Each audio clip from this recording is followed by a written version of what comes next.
אוקיי. מה שאנחנו יכולים לעשות תחת עץ החרוב הנחמד הזה, החרובה, או החרובית, יותר נכון, זה לעשות קצת סדר בבלגן של התקופות בהיסטוריה. אנחנו הולכים לעבור על כמה תקופות בהיסטוריה. חלקן קרו ממש,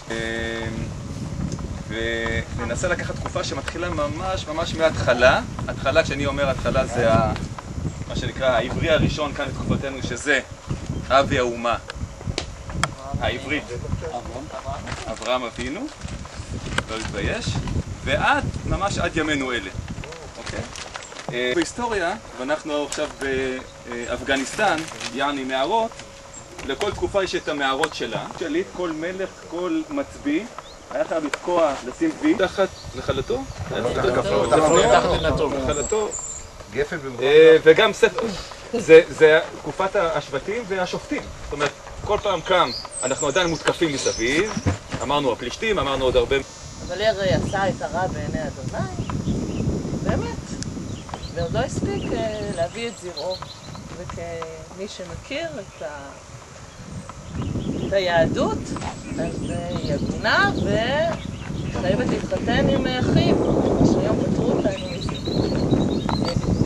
ולכן הבחור הנחמד דואג לשפוך את זרעו. מכאן שמו עונן לפני שנה. וואלה, לא סבבה. הוא בדיוק אמר, הוא מבצע את המצווה, והמסכנה נשארת עדיין בלי... בטח הייתה כותבה. בר מצווה, צעיר, מה וזה, לכי הביתה, פה לעדולם. היא גם מהעדולם, דרך אגב. ותחכי.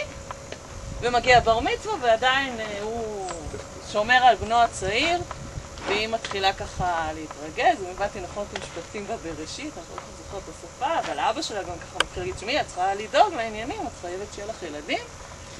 והיא עושה מעשה, היא מסירה את בגדי היהודים הדוקים, ומתלבשת כתבונה. והיא גם אומרת, מה תשלם לי, והוא לא עד עליו שום דבר.